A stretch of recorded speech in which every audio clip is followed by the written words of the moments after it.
Thank you, Mr. Chairman, and thank you for giving me the opportunity to give you a lecture about those magic substances, the prohibited substances. I would like to discuss three major topics. First one is feed contaminants. I will go quite quickly through them, genetics, and real doping agents. Just for clarity, we have split down the Article 6. I think that most of you are quite familiar with the Article 6. Previously, this article was just dealing with prohibited substances and definition of prohibited substances, but now we have extended this Article 6 to genetic and cellular manipulation, prohibited practices, medication in training, and out-of-competition testing.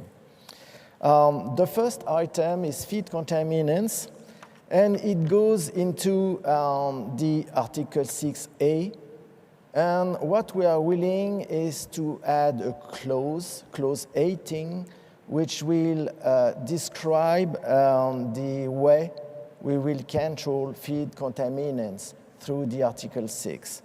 And the idea is to control the detection of certain environmental substances through the application of internationally harmonized residue limits, which has been recommended by the IFHA Advisory Council on equine prohibited substances and practices, and selectively adopted by the relevant signatory countries. So what does that mean?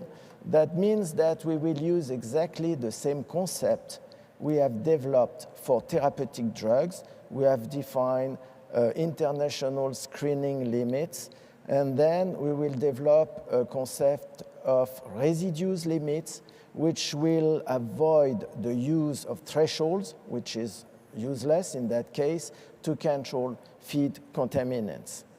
So what are these drugs? The most frequent are what we call the Xanthines, and I'm sure you are familiar with them. Namely, you have caffeine, theobromine, theophylline, well known, and you have also atropine and scopolamine. You have morphine, bufotenine, dimethyltryptamine, and minor drugs, which are ordenine, camphor, and menthol. We have decided to concentrate our efforts on the major contaminants, which are these drugs. You see the table. And we have almost decided numbers, residues limits for each of these drugs, and this table will be published pretty soon with the appropriate numbers. I must say that some of them are still under discussion, so I decided not to give you those numbers right now, but they will be available pretty soon. The next item is a bit more sophisticated.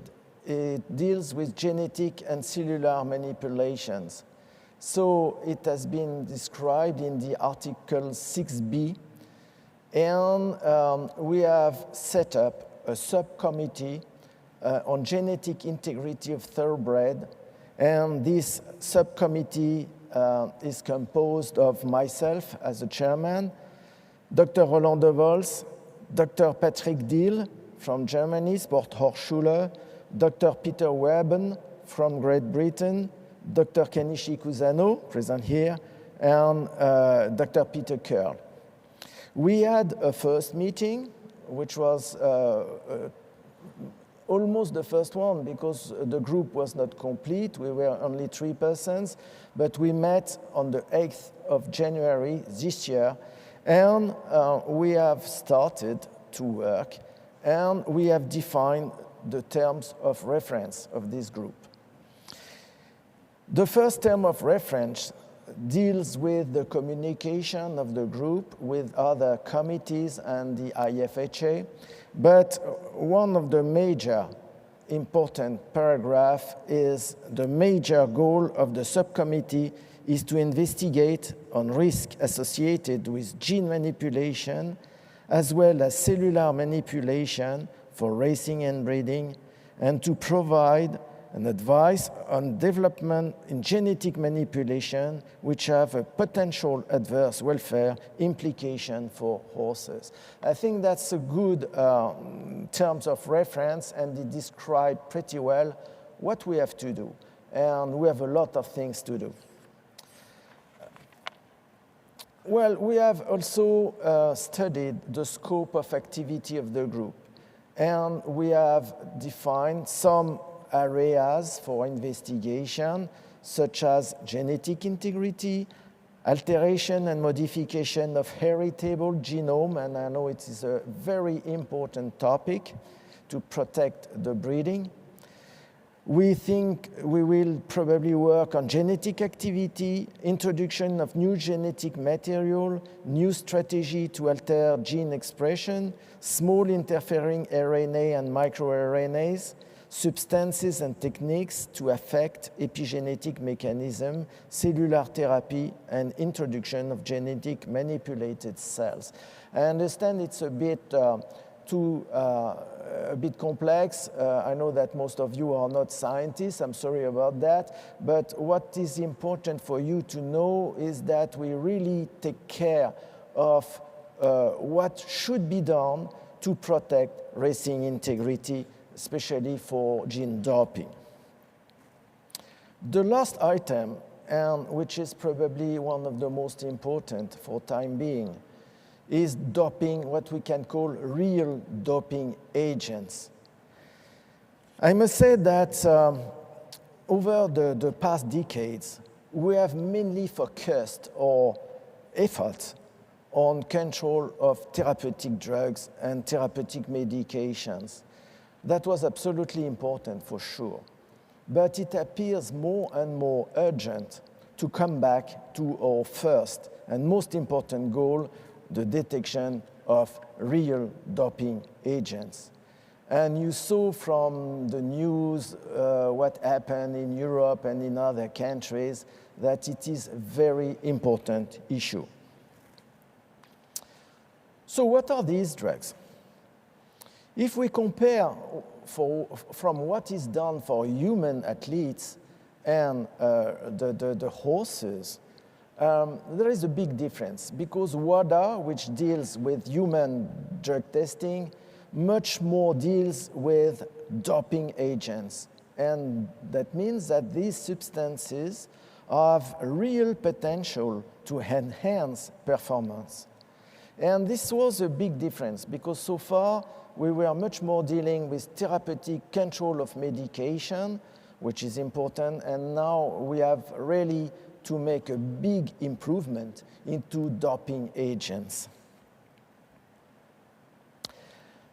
You remember that there are several parts in the Article 6. I present that on the one of the first slides. And fortunately, what we have proposed for Article 6E, which is out of competition testing, we have described and given a list of prohibited substances. If you wish, we can call them satanic drugs. That means drugs which have a real importance towards the breeding and competition. First category, of course, is well known, is anabolic agents. And of course, you are familiar with anabolic androgenic steroids, other anabolic agents, just like SARMs, and as well as beta-2 agonist. I will be a bit restrictive on the last beta-2 agonist, because we have to accept treatment which is prescribed by veterinarians using beta-2 agonist. They are important drugs, but in terms of anabolic steroids, I think the threat is much more for cattle than for horses. But anyway, it is important to keep these drugs. Second category, which is even much more difficult to detect, is the peptides hormones. And more, these drugs could be found on the internet and have a real importance in terms of doping. And we must say that most of them, most of them are not detected at all by routine labs, and it becomes really a problem for us. Some of them are quite known, like EPO, even if EPO is not so popular for horses than for humans, but from time to time we can find EPO, and there are different categories of EPO, different generation, first generation up to third or fourth generation, but all of them have the same use, is to improve the oxygen transportation to the muscles. But you have also some different drugs like growth hormones and growth hormones releasing factors, which becomes more and more popular. And drugs like IGF-1, you saw that on the slide from the previous speaker, begins to be very important drugs as well and must be controlled. And finally, you have synthetic proteins and peptides and synthetic analogs of endogenous protein and peptides, which are not registered for medical or veterinary use. And again, all these drugs could be found easily on the internet and could create a real difficulty for testing. The last category is hormone and metabolic modulators. Again, I don't want to go into deep details because they are quite difficult drugs, but namely you have aromatase inhibitors, selective estrogen receptors modulators, you have agents modifying myostatin function, and insulins, of course, peroxisome proliferators, EMPK activators, and so on and so on. You know, the list is quite long, and that means that we have a lot of work to do in order we can incorporate in routine testing all those drugs which are not controlled properly right now. So, what can we do? How can we conduct the fight against these major threats? In fact, there are two levels. The first level is at the racing authority level, and second one at the laboratory level.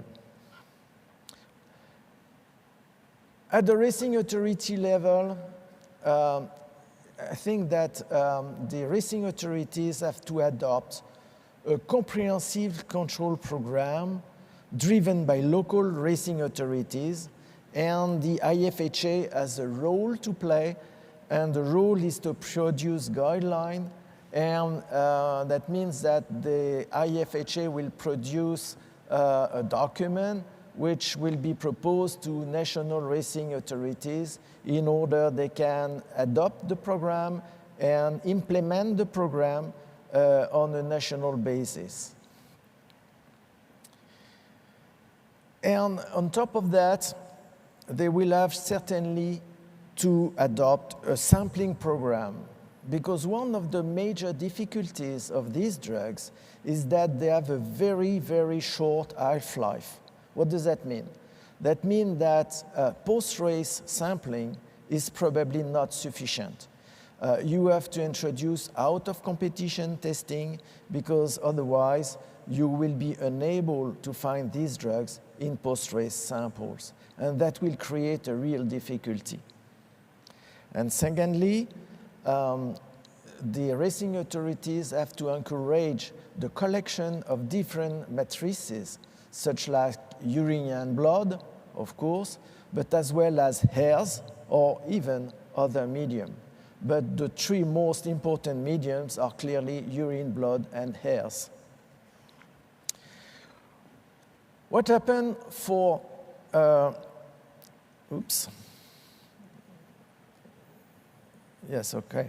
laboratories?